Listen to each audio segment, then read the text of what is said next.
Absolutely. So how are we going to know it's been an hour? We're just going to have to check the time. I guess. It's the first one we've done alone. So we're trying to figure out how it's going to slide. So it's 8:23 p.m. Let me put a Chicago, timer up Illinois. on my phone. Oh, fuck. I was going to get my phone, put a timer up in the corner. How that hourglass over there, how much time is in that hourglass? Oh, it's 30 minutes. I got it for my 30th birthday. So if you flip it, we'll know that was halfway. That's right. And so we'll be like, okay, ding, we'll put the hourglass on the table, only it's a half hourglass. Again, turn 30 minutes. 30 minutes. Let me go get that 30-minute hourglass. 2 turns of the hourglass, and then we'll be on. That's the name of the game. Have you ever used an hourglass legitimately for anything in your life? Yes, I've played Boggle and Scrabble and good answers. All of those games that have those little teeny ones that come with.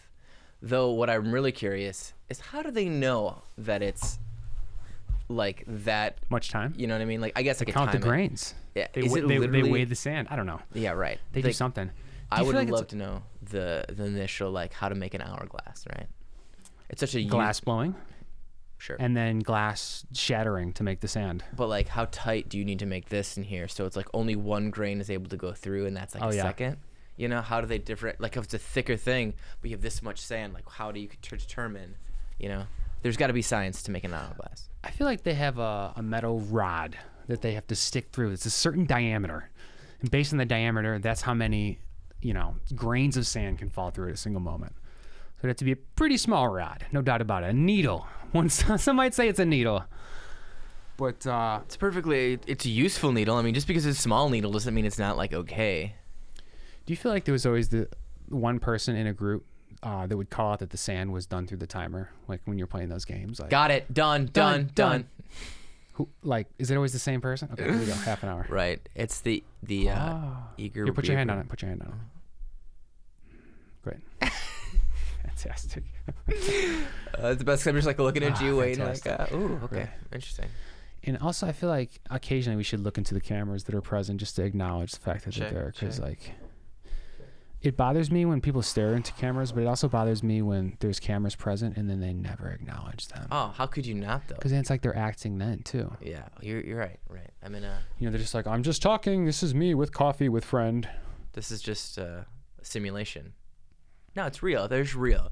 Well, I'll tell you. Somebody, actually, hold on. Shout out James. James is gonna watch this. Not you, James. James I work with. James is gonna watch this. What's up, fellow James? I'll see you at the next meeting. Friend of the show, James. He's been dying for me to say that, so I'm really glad I could say it for him. Oh, friend of the show, our first friend. Yeah. James is our first friend. James. Shout out to James. We talk about the podcast. He listens to it. Good shit, loves man. it. Thank you. Thank you. I'm looking at this camera for this shit. Yeah. I don't know. We can't get it. He asks me. Thank you. Because we haven't, haven't uploaded in a minute, so he's been like.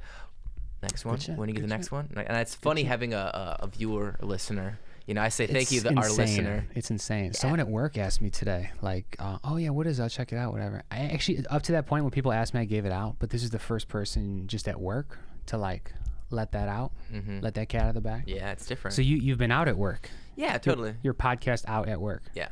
They're selectively. There's people that are like there, that like me, that like, hey, let me listen to the podcast. I'm like, sure, let's do it. It took me a while though.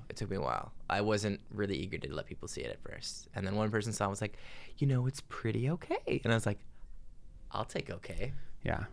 And 5 episodes later, it's gonna look like it's been shot four different ways, yeah, 5 different ways. Right.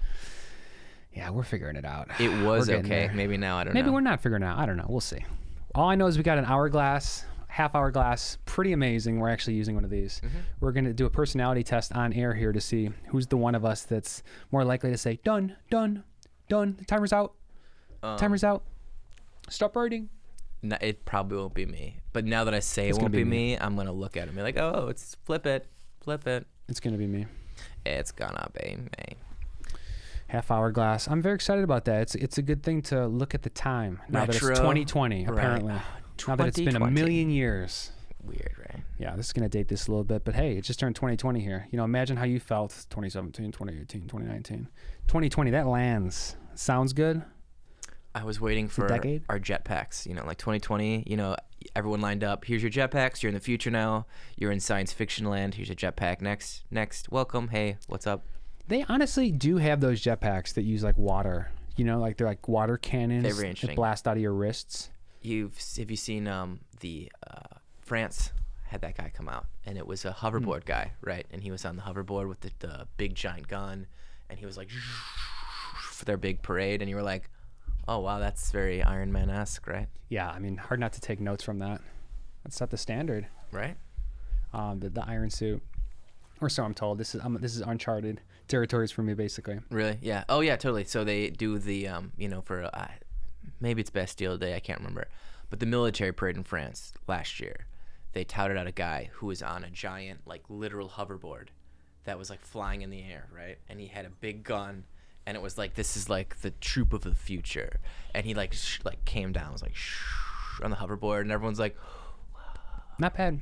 No, it's not bad. It's a great party trick, I'll tell you that shit. Right? How pulled up in a lake house in one of those Iron Man outfits. Right. It wasn't attached to any water. It was literally like he was flying. It was wild. It was wild. It was very like, oh, this is silly. The aquatic invention or extreme purchase that I think I would go after at this point are those like surfboards that have motors in them. They're like blades that stick out of the water. Have you seen these things? I have, and you go super I don't even know fast. how they work. I have no clue what's going on under the water there. But it looks like you can just like surf in like normal fresh water and like standing water. I'm not a scientist by any stretch, but it's all about surface tension. The surfboard, like the small thing, is like it creates less surface tension, and it's going so fast. Surface tension is a science word. It is, but it's going so fast. You're not a scientist. Why using the science? So you're word? not breaking the thing. So because it's going so fast, because the motor, you're not like breaking the waves. You can ride the waves and stand on it. You do the scientific version. I'm gonna do the non-scientific. Do it. You know, like when you're out there and you want to like skip a stone, you know, impress someone. Take that stone, pick it up, try to find the flat one. Obviously, give that thing a flick with a wrist. Skip it 3 or 4 times because of the surface tensions that exist in that area.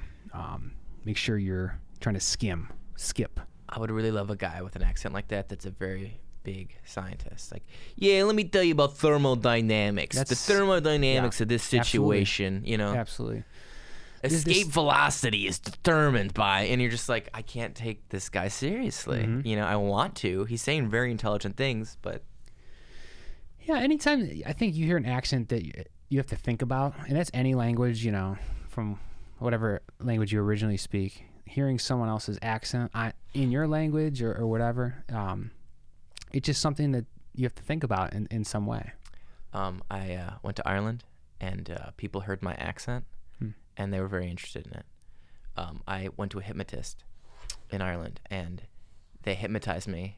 Legit, and I didn't think I could do this. Were you like at a clinical hypnotist or like a? It was like Goofies on Friday. We were at it was a stage show. You know, there was like a thing at an event, and Goofies, you went. Yeah, Friday. Right, but I was like, let's see, I'll do it. I raised my hand.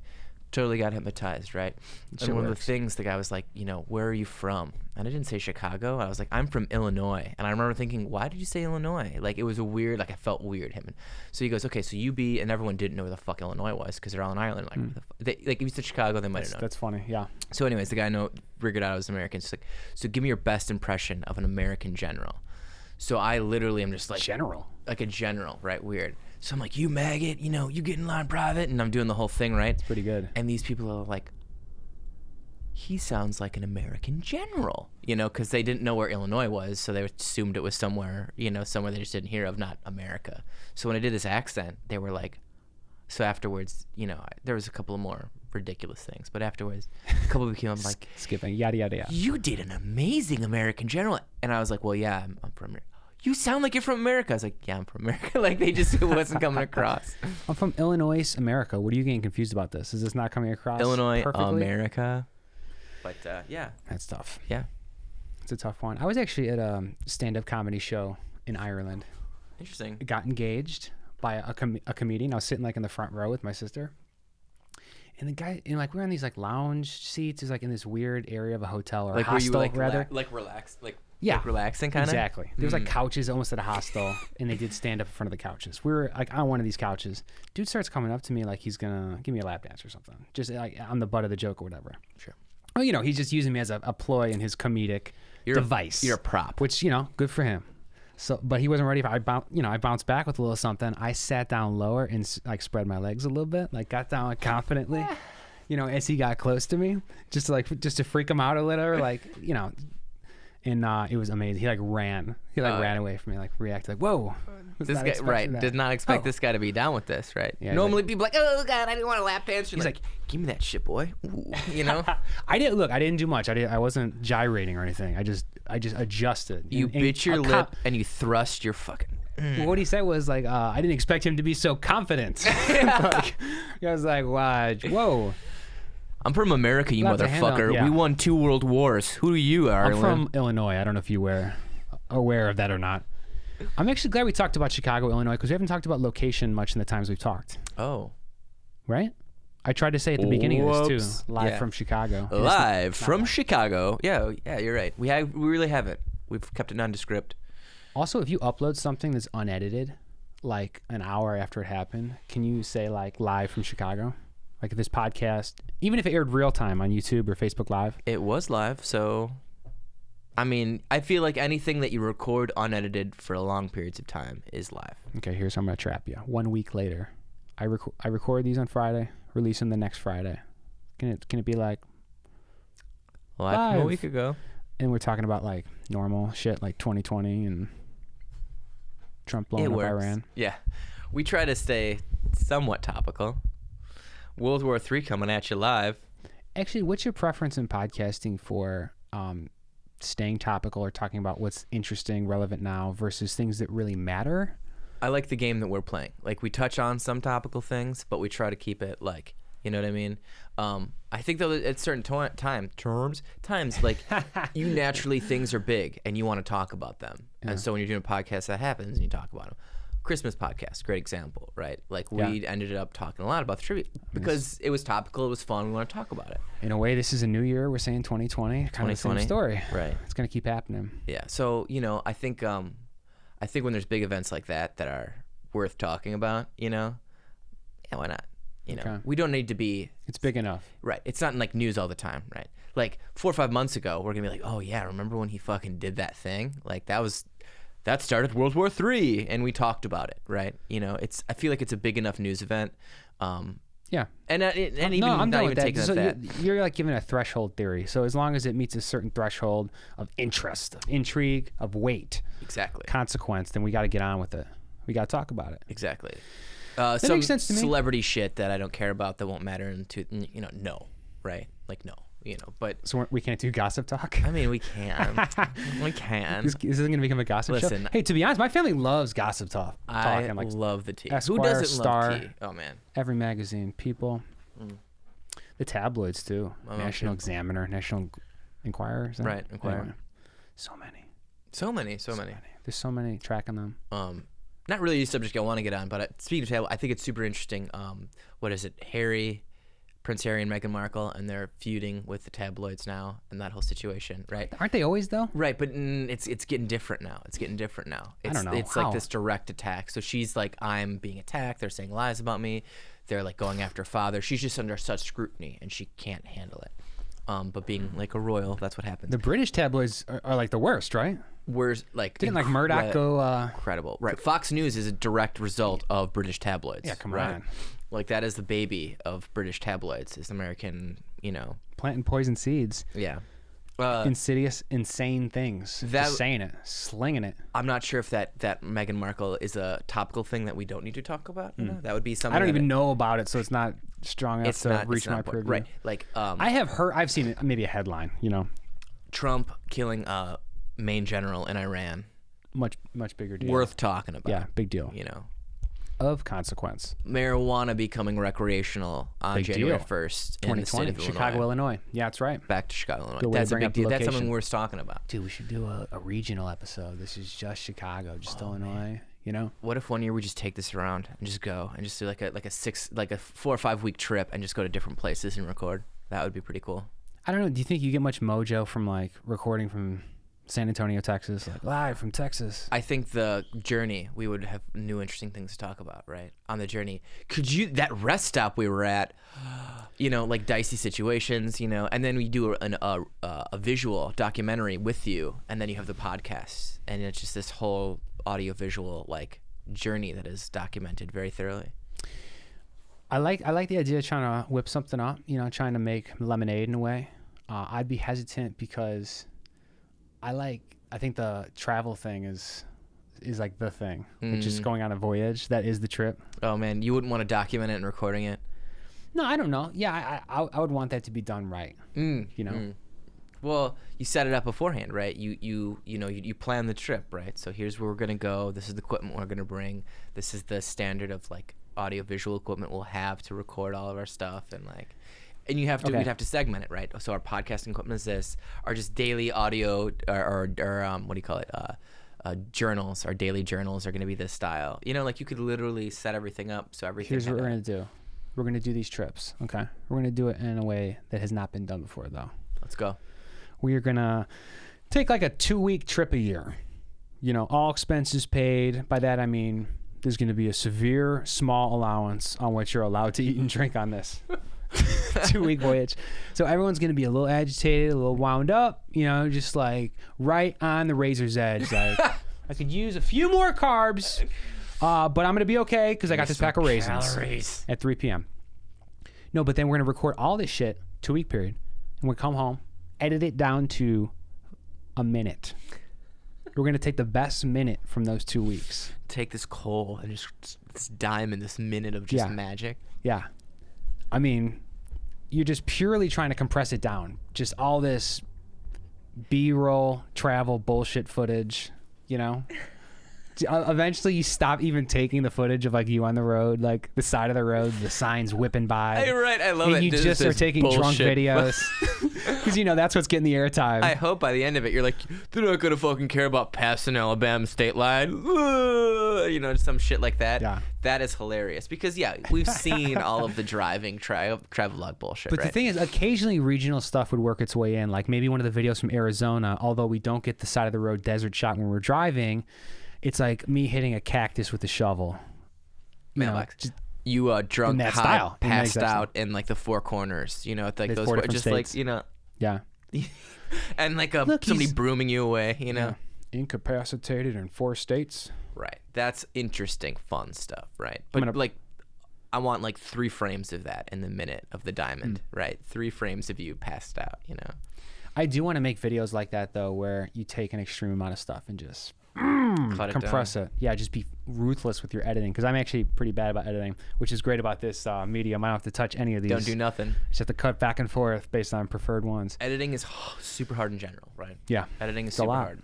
It's a lot of decisions. Especially when you create a thing. You have to kill your babies. You know those shots you cared about making, like maybe it looks cool, but you linger on it too long. I find like the first cut of anything I make, it's like every scene is too long. Every shot, it's like sometimes the timing is obvious based on what happens in the frame, but to be able to be George Lucas and go back and recut and remake all the things because my stuff is so popular that I could just do that, right? Yeah. That's a weird one. We were thinking about that. That's so weird. You know, musicians doing that too, right? Like, going back and changing your shit. I know Kanye's done that. The Life of Pablo. Interesting. Going in, switching it after the fact. I would just be like, I don't like that. Let me just adding stuff to the chorus. How would you feel if like you recommended? Oh, this is my favorite movie. Go check it out. And it was like Spielberg with E.T. And Greedo shot fucking first. You know, God damn it! I should have went straight hardcore. Sorry, Star Wars. But yeah, go ahead. Yeah. No, I mean Spielberg and Lucas both did it. Yeah, famously. Oh, didn't E.T. They changed some stuff in E.T. when it came out in the special edition, right? Yeah, they turned the guns into walkie-talkies. That's what it was. Which is insane. Which is like, why? You know, rewriting history. Oh, we should leave like really convenient moments in this episode for us to like stop talking or. You know, where we can mouth over and say new things that are relevant or topical to the situation. Right there. Yeah. Nice. Yeah, exactly. Nice. That's going to be 2030.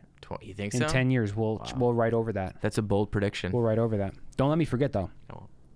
My phone's being used as a camera right now, so I can't write it as a reminder myself.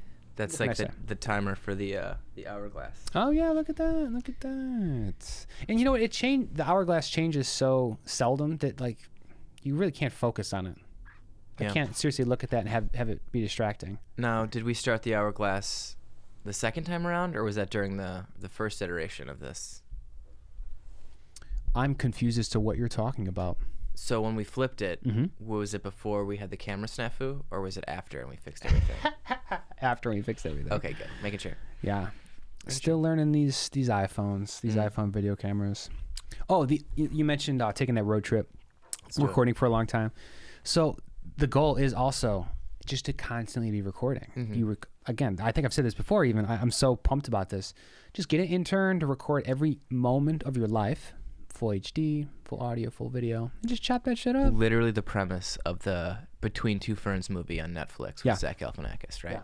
Yeah. It's such a fucking funny concept. It is. It's so ridiculous because, it's obviously the whole world is the show and it's almost like reality TV in that way. But, it allows you to have these like bathroom moments, insane moments. I don't know. My version though, it's going to be someone's camera is like bird's eyeing them all the time, even when the cameraman's not there. Like when they're asleep, when they're passed out, you can see what's happening to them. So basically, it's a safety device. You want to play The Sims in real life on someone. Exactly. That's cool. Exactly. And then obviously put a neural link in their brain so you can control their desires, thoughts, feelings, their decision making, most of their actions outside of the involuntary ones that they do at night. Robots are pretty cool. Yeah. Well, fuck robots, honestly. I want to take a human and turn it to a cyborg. I want the Raspberry Pi in the back of the head. Nice. Right. Whatever they're using now. I'd break down an iPhone 11 and toss one of those in there. Computer human hybrid. Nice. I mean, we already are. Yeah. I'm all on in this. This is just wait till we get the wearables, the contacts, and we're implanting stuff in our bodies, right? And like we're right there. Speaking of that, I just read 10 worst like gadget fails of the decade, and Google Glass was on there.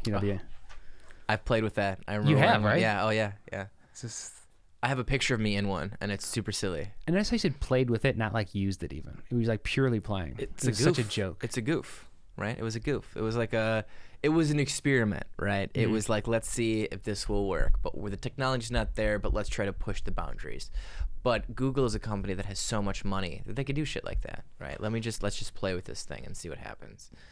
It's an interesting concept, and imagine if it did take on, people were wearing these little like. They would have got the credit. Yeah, I get that.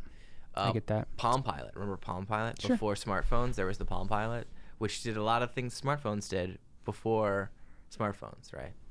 But it didn't take off. Right. It has to come at the right time. Right. Be like palatable enough. And the technology has to be at a certain level where people like are able to engage with it. You know what I mean? Like having that little tiny screen above your eye, it's not really. But you throw a contact in your whole eye, and you can like that's a different story. That's right? obviously the move. Once that like in-air typing becomes a thing. Man, could you imagine that? Don't they have phones like that shoot like lasers? I'm still gonna have to hunt and table tech, in front of you, and you can like type on the table. Yeah. It's like a light, right? And the light shines down, and you can see on the thing, and you don't have to read your fingers. Seems a little intense to me, but I do like a nice keyboard to type on. It's nice to be able to mechanical fire keyboards, away, right? Make it feel like your fingers can match your brain. I always like that. Generally, though, I like to handwrite stuff if I'm trying to remember it, or very old-fashioned. If it's creative type stuff. I like writers. It's slow as hell, though. Stephen King, I think that's the way he does it. He gets like the yellow legal pad, and just writes it out, right? Does he really? And just writes. You're about to find out. I just gave you that Stephen King book. I can't remember if it's him or if he's got a typewriter. I can't remember. Right. But one of them. He either does one or the other. Maybe starts on a legal pad and then has a typewriter, and he just uses the typewriter. I've actually written with a typewriter. It's good because it's a little quicker. Right. It's not as quick as a computer. Right. But computers, I feel like at like an impersonal level now, it's so like a typewriter. You're like, clack, clack, clack, clack, clack, clack, clack. You know what I mean? It's like you're putting it down there. I don't know. It's all depends on how you want to do your thing. Yeah. Definitely. It's making me fucking take my time when writing. Just slow myself down intentionally. How many people wrote amazing things on a typewriter? Not that they haven't written on a computer, but I feel like it's like a legacy to it too. I wrote it on a typewriter. I was watching an episode of Larry Sanders Show, and like he had a moment where he had to get back into writing or write a sketch. He was feeling threatened, and people heard him clacking away on the typewriter from his office. No one using anything but computers. It is an incredible show, and I remember that episode. I love it. Yeah.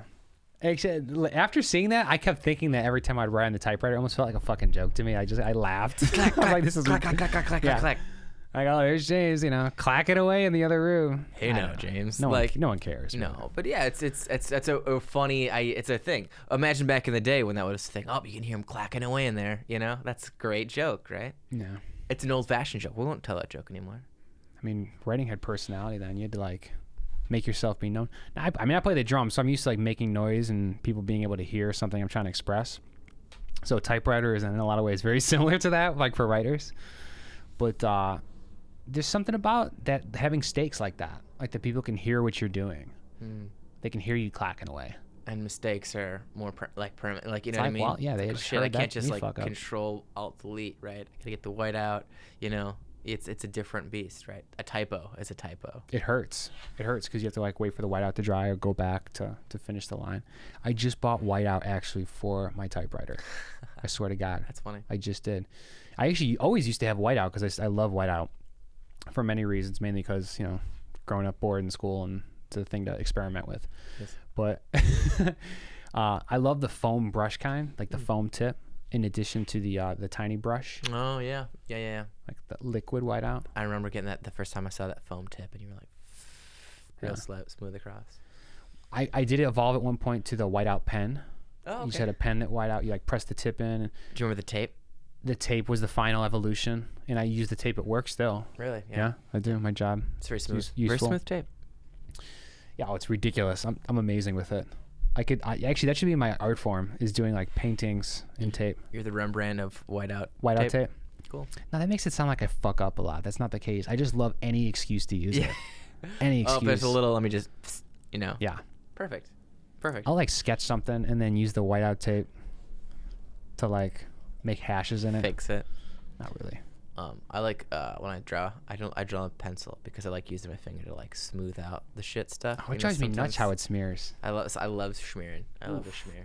This says a lot about us. You want a schmeary pencil. I like a schmear. Not that I don't like a fine line, but I like want sometimes a fine tip pen. I use like a swoop and then like a highlight. You can like color it with the pencil. but you can actually highlight ink. Yeah, but like, you know, this is more of like a thing that I'm doing. You know, it's more of like getting my hands dirty. I don't know. Imagine drawing a line with pencil and then like, you know. This made me realize though, I do highlight all the time. I actually do. So maybe I'm just trying to use markers, highlighters, pens. Because pencil, once you go pencil, you can't use anything else. I feel like marker looks like shit with pencil. It just doesn't look right. It's its own medium. Is it fucked up like that? It's its So own you medium, can use yeah. pens with marker. I feel like that looks good. Mm-hmm. But pencil and anything else, pencil and crayon, it's like, oh, a child was here. You know, pencil and Very small child was doing Crayola that. washer markers. Right. Yeah, I think there's something to be said for that. I think you're absolutely right. Yeah. Pencil is definitely its own thing, right? I will say for a long time, though, I was a pencil person, and I switched like hardcore to being a pen person. I grew up, I do things permanently. I said that on one of those episodes we recorded, talking about needing to stand by Yeah. your written words. Stand by what you write. My life coach told me I need to use pens from now on so that I stand by what I wrote. And That, ladies and gentlemen, is what you call a callback. That's a I callback need... right there. I'm trying to remember other parts of this. It's not coming to me. You were It's James not happening. life coach. I remember people liking that bit. Somebody Yeah. mentioned specifically they like James life coach bit. Yeah, there's more there. That's fertile ground. That's almost... That's a show right there. Like James you, the life coach. and then you being your own life coach, but then also being a life coach for other people. I was an assistant for a life coach once. I was. Tell me more, You think please. I'm bullshitting? I don't. I'm just like the job of a life coach. I was like, how great is your life to tell somebody else how to live their life, right? I assisted this woman's business. And Shambles. One of the businesses she was involved in was life coaching. So she had, you know, higher net worth clients that she would meet with, and she would advise them on certain matters. That's all. I don't, you know, I didn't witness any of the sessions, so I don't have like total insides. That is what I need to be doing. I was part of the preparation when they would come over. She was like setting the scene, how they would sit together and stuff. So I got some insights on it or whatever. Ooh, tell me more about that. How would she set it? Like, how would she set it up with like how to So she sit had it in or this big room power dynamics? that didn't have any furniture in it, like no decorations, no furnitures, but there were like mirrors and there were plants. There were like aloe vera specifically. And there was 2 chairs at the front of the room next to the windows. It was a gigantic room. There was other windows, but like it was mainly empty. It almost looked like a yoga studio. So they would sit in the chairs, or they would sit in the 2 stand? chairs. And she was very particular about the chairs, how high they were, how much they sat off the ground. You know, obviously the way, you know, they were oriented toward one another, but wanting to be comfortable in the chair, but then also wanting a certain dynamic, I think, between the 2 chairs with the height. absolutely. So were they two? They weren't the same chair, right? They were different. No, I think they were chairs she bought like with certain legs on them, and she's like, I don't like the legs on these chairs. I'm gonna switch the legs, and got higher legs and like lifted the chairs. It was the most. I mean, look, I was like, not 24 at the time, 25. Sure. It was the most amazing thing I'd ever seen in my life. I'm like, I can't believe this person is buying custom furniture feet for her couches or chairs or whatever. I don't know. I didn't grow up around that. I didn't see that kind of stuff. So I'm like, this is amazing to me. This is ridiculous. But that it just seemed like such a small battle, to go after. But like she's helping, like I now understand that, and obviously it's like a business situation, and she's setting her stage, like I was saying. Power dynamics, man. She's creating those power dynamics. It'd be really interesting to talk to her and listen to her why she chooses the things she chooses, because there are people that do that. I would love to hear it out. Yeah. At 24, you're like, this is weird. Why is she do? But now I'm like, wow. It was more. I didn't even know you could do it. Right. I was like stunned you could do it. I actually wasn't passing too much of a judgment on it. I was just, wow, you can do this. It was kind of empowering in a way. I'm gonna turn it around. I'm gonna say I'm not expressing this right. It was like mind blowing though in a way. I think of me at 24. I don't know if I would have as much, like wherewithal to like understand the nuances of that situation, right? I might be like, this lady's weird. I mean, good for her that she has this, but like not like now. I'm like, wow, she was setting the scene up to make sure that she was in a controlled situation where she was able to give these people advice and they would take her advice seriously, right? Yeah. Like that's what that's about. She needs to be valuable to these people, and so they come back to her for her advice. So how does she set a scene to make people think like, oh, she's very smart? Like there's a lot of weird dynamics. There's a lot, and I thought about all the time too, because it was like the space was in her home too, so she had like personal elements nearby that were not directly involved in the space that she did work out of. So she like used her home as a business, but she did so like really specifically. I mentioned this is this giant room. There's nothing in it. It's maybe that's her personal preference, and it was to some degree. She didn't really believe in having much furniture, but just 2 chairs in a gigantic room, nothing in there but mirrors and some plants. That's wild. Wow. Good psychiatrist's office or something too. Yeah. It just has to have a certain element. It has to look like you tried to set something up. I'm in a special room with this person, and like I'm feeling very. It's got to make the person who's going to the life coach feel a particular way that makes them trust that person. Trust got to be big. Also, I want to say someone should feel elevated in a way, like empowered. Oh, life coaching. I don't know if I'd say that for therapy or some sort of psychoanalysis. But like, hey, let me coach you into the next state of your being a better person. I think I don't know. Maybe that's just my vision of it. I feel like you should be pumping someone up, though.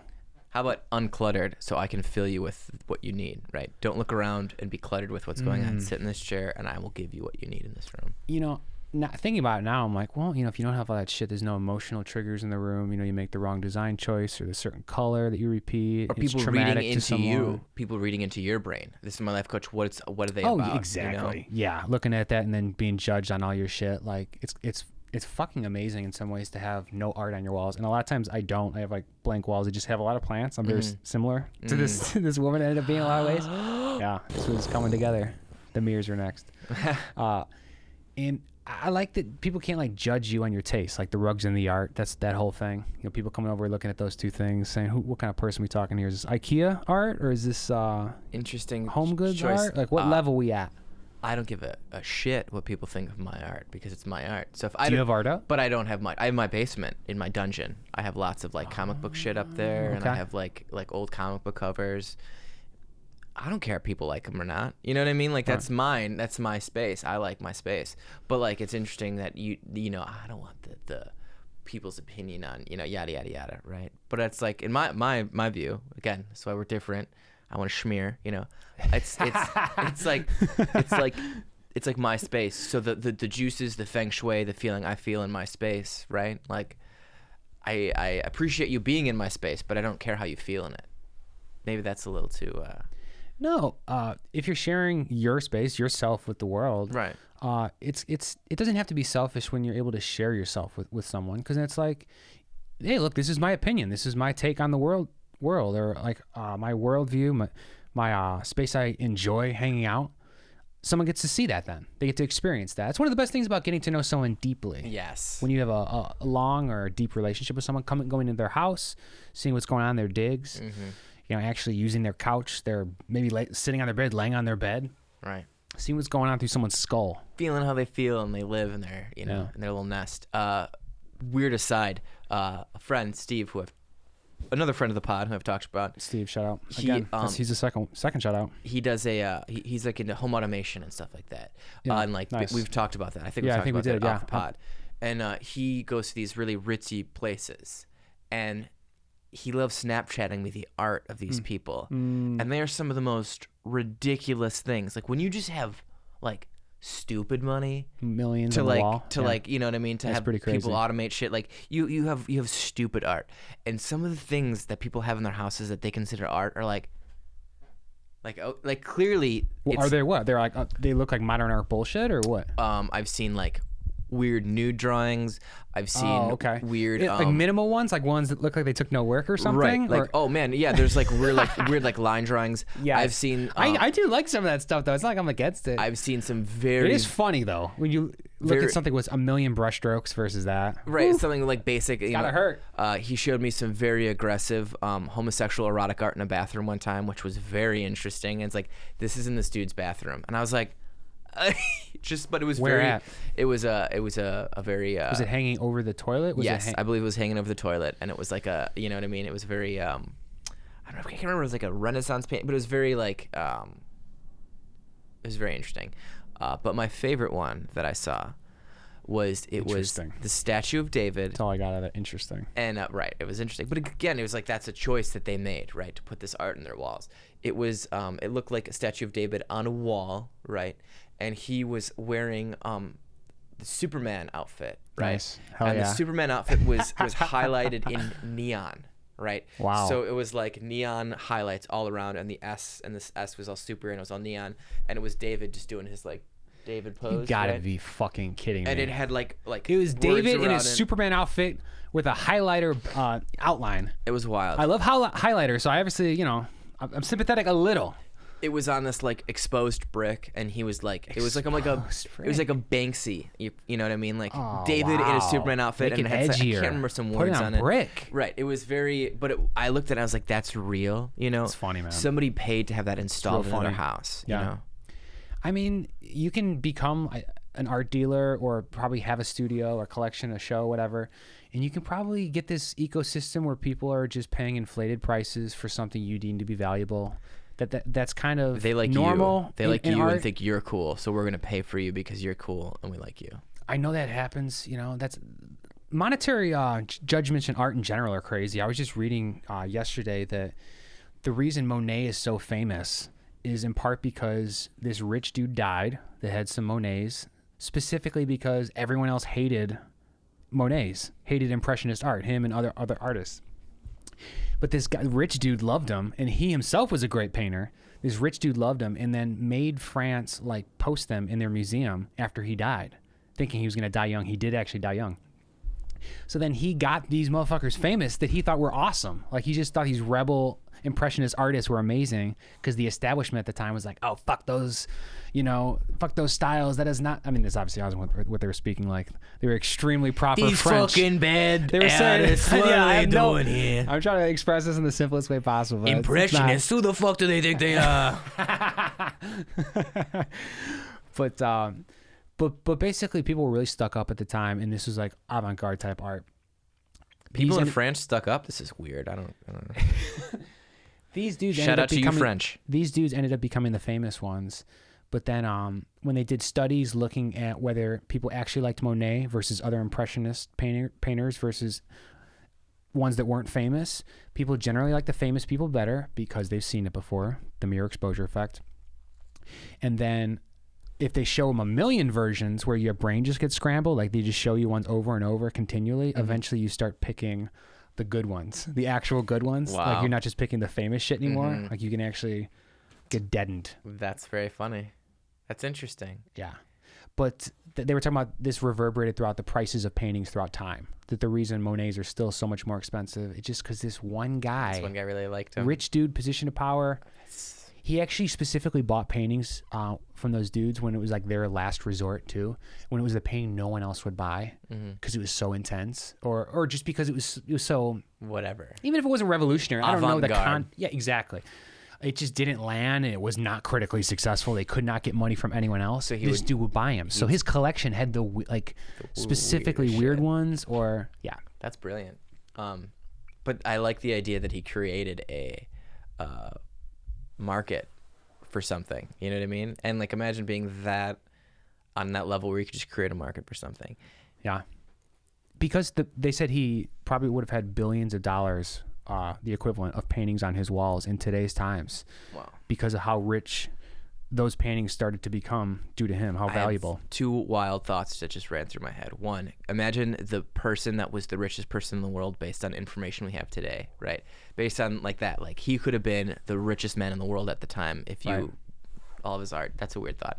Second, resources at a different time in history. Yeah, right. Like That's the resources you had then, but like they're now valuable in the year now. 1990. Right. This guy was in a cobalt mine in 1800. Nobody could do shit with cobalt. Right. But really, yeah, he was a trillionaire in our terms, right? Like, yeah. And then the second, it makes me think of this is a really weird one. There's a wrestler, and he basically created the new market for wrestling action figures because he was so into them, and he was buying all of the older ones, and there was a market for them, but he was paying these prices that were just so extravagant. He was just raising the market. It created single-handedly. It created a bigger market for it. Wow. Like he was buying like the toy molds themselves from the 80s, and you know when they were going badass. for like 400, 500, he was spending like 10 grand on it because he could. So now these things are worth 10 grand. So now there's it's a guy named Zach Ryder. He actually has a podcast about a toy collecting and all that stuff. Not yet, dude. Oh wait, it's not moving. Oh, the sand got stuck. It wasn't moving. Good thing you noticed. I have to check how long it's been. You did See, notice. I'm the one who It's looked. probably been about 35 minutes, right? Of course. Look at that. About 35 minutes. But anyways, he's a toy collector, and it's really interesting that he's created this market for himself, and like based on a thing that he was really into, that now he is a part of it, right? Because he's a wrestler. So not only does he like an action figure, he's created his own action. You know what I mean? He has his own action figures, right? So it's like super meta for this character. Yeah. Like you said, it's just very interesting. Wouldn't it be funny if he like took his own action figure and made it more jacked, or like sculpted it like slightly different? Did you see the before and after? Like, no, I haven't. Okay, but I would be fascinated. Check the bulge. Check the bulge. Oh man. Check the bulge first. Thicker bulge, just like an extra putty on his bulge at home. Biceps then bulge in that order. Another wrestler that I'm a fan of, he actually was like, hey, when you become a wrestler, make sure every year or so you change your attire, because then they have to make a new action figure for you, and then you get new residuals from the new action figures. That's genius. And I was like, this guy knows the business, man. There's like the business of being a wrestler and like making money off yourself, and you know, so people sometimes change their attire so often because then there's the WrestleMania attire and there's this attire, and then you get new action figures for that. That's something, I guess, but there's something about like brand recognition or like consistency too. Like people appreciate comfort from experience, so Absolutely. There's Stone Cold and the jean shorts and the T-shirt and the knee brace and the Miller Lights. Double knee braces, leather vest, and cut-off jean shorts, dude. You're right. Black trunks, black boots. Yeah. That's the standard now. Actually, when I'm describing it is marketing, because he did have the black Speedo type stuff, but he also had the jean shorts. He did wear a bunch of different That's shit. the beautiful secret of wrestling, is that it is all branding. It's all marketing. It is all trying to sell you a person that you then invest yourself in, and then you follow their story. I heard Zach Galifianakis said to do that about like recording a stand-up comedy special, so they don't chop it up and put jokes in different orders, like if you air it on Comedy Central or something.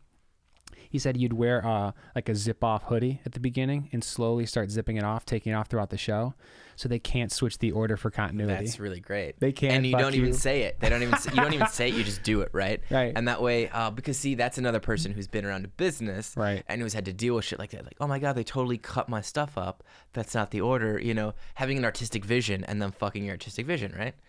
Business move. You got to make business moves sometimes, right? Yeah. Well, I don't know. Because what you're trying to achieve with the business, one thing you're just trying to profit, but if you're trying to get as many people to see something as possible or appreciate it, if you're trying to turn your creative venture that is you into a business, you want the best representation of yourself, right? Without an executive saying, no, that's funnier this way, right? He wants to have his stuff that executive shit's over. I mean, in my mind, in my house, literally. The world is flat. This is now the studio. I've got to go talk to Mr. Warner or his brother. Exactly. Fuck those two guys. But the business element, how about swearing? How do you feel about like swearing on this podcast? The fact that this has like a explicit rating because we say fuck, shit, damn, like different words. I guess we do have an explicit rating, don't we? I'm very explicit, yeah. But you're making my point that I was gonna make is that we really don't swear that much or use that much profanity. So it would be pretty easy just to say, cut that part off. Yeah. But no bad talk. But like I'm a man who says fuck. Exactly. Like personally. That's the answer. It's authentic, right? Right. It's real. It's the conversation you want to be a part of. If this was a medium where I felt like it would enhance it by not swearing, right? Like Jerry Seinfeld, he's a comedian that thinks that its comedy is enhanced by not swearing. He's the classic clean. Right. He likes being clean. He thinks that it's an easy win, right? Saying fuck in a joke is like an easy, He's not wrong, actually, that part it is like cork in the bat. But God, if you can get some extra dingers, get some extra dingers. Come on. Cork the bat. Fuck is a great word. Put the cork in the bat. I'm just saying, not Put the fucking cork in the bat. Not everyone's Jerry Seinfeld either, right? No, definitely not. And I like creative limitations, restrictions, but sometimes you want to within reason play a 12-string guitar. See what that's like. Double neck 12-string guitar. Double neck 12-string guitar. Right. Thanks for putting in another hour. I think that was it. Oh, no shit. That was it. No, come on, really? Yeah. I felt like that was a real fast one. No, you knew. That's why you paused for a second. That was a real fast hour. You gave me a moment to say that. That was a real fast hour. I don't know. Very nice of you. Very nice of you. Sorry the half-an-hour timer didn't work. We'll have to look at that hole. Get a steel rod in there like I was talking about. A needle. Jam that in that hole. I mean, shit, actually, maybe it was a needle. It should be a rod. It's tied back to that. But then it's going to go too quick, and then we're going to be... Not enough granules. It's going to be... No, it's cool. I'll just clump up the granules. I'll put a little glue in there. These are some weak-ass granules in here, okay? My constituents do not appreciate the size of these granules, okay? Political double talk. Oh, we should do a political parody show. Oh, my God. Wouldn't that be great? That's something that's been on my mind. Okay. Trying to write a political parody show. I want to be the conservative, and you need to be the liberal. You can go either way. And then I'm willing to talk about this. It can go either way. Well, but then let's flip it, right? Like middle of it, we'll just like turn. We should just do both. Just like right, like just because that's how it works, right? Just argue whatever I feel like arguing at that particular moment, and like do it really hard. But like, the bottom line is, dude, I got it. We're gonna come in every episode, and like we're just gonna switch political denominations every fucking time. Like I'm gonna come in like finally ready, be like, yeah, we're liberals, let's do this, and you're gonna come in like having just switched to being conservative. Immigrants. Do you see the immigrant situation we have right now? I just saw a PBS documentary. PBS. If I'm a conservative, I'm not watching PBS, bro. What, Fox News only? I mean, I don't know. I'm trying to think of something that an older person would watch. You don't think conservatives CBS, on CBS 60 Minutes tonight. Okay, that's better. That's better. Yeah. There you go. See, okay, you can play conservative first. I'll let you. Oh man, I want to play that. You know the role better than I do. Dude, apparently. That's the thing. I do. I really know the role. I know what I need to say. I know what they're thinking. All right. Well, this is fertile land. This is fertile land.